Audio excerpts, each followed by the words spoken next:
Sri Lanka is an island of 21 million people. A third of the population make a meager living from the sea. But they could never have been prepared for what happened on the 26th of December, 2004.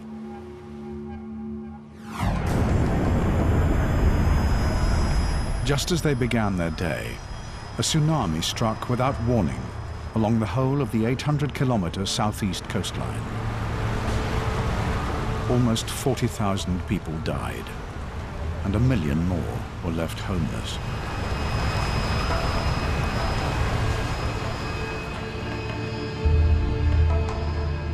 The devastation was so great that records of their very existence were washed away. Protected by an ancient fort, the sole surviving government office was in Batticaloa, the nerve center for relief operations. Several kilometers away in New Katankudi, the huge task of picking up the pieces fell to Omar Leby, the local government officer. The Kuwait Fund responded immediately with a post-disaster reconstruction plan. Their first step was to provide Omar with the motorcycle he desperately needed. It was just one of almost 700 motorbikes the Kuwait Fund helped finance. But it was only the beginning. The next step was to support the construction of 18 new local offices up and down the coast. Years have passed since the disaster, and the Kuwait Fund is still involved. Its final building, the construction of an extension in the old Batticaloa fort, is now almost complete.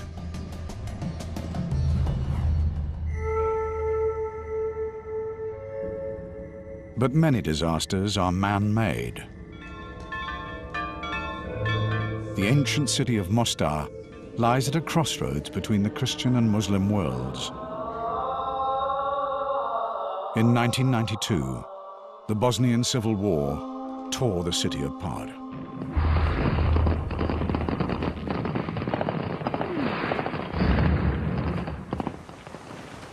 All 4 of its historic bridges were destroyed, further isolating ethnic and religious communities. After the war, in 1999, the Kuwait Fund was approached, and work soon began to repair these ancient links.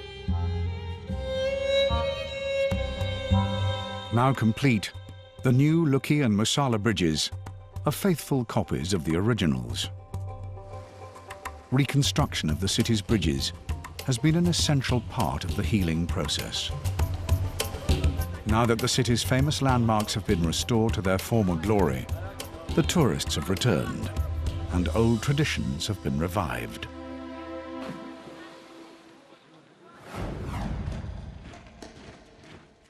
Lebanon has been plagued by foreign invasions, occupation, and civil war. For years, the people of Nabatea in the south were without adequate medical services. Most people in urgent need of treatment had to make the long and arduous journey to the capital, Beirut. In 1996, the Kuwait Fund committed to constructing a new 75-bed hospital in Nabatea. Now, emergency care is minutes away.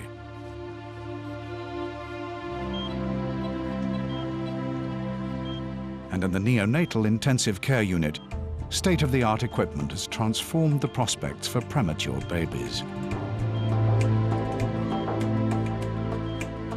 Najwa gave birth to twins 3 months early.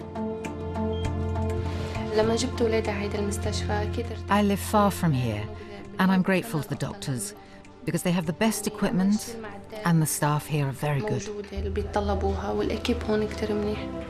In addition, in 2011, a specialist burns wing was constructed by the Kuwait Fund as part of its continued commitment to the hospital.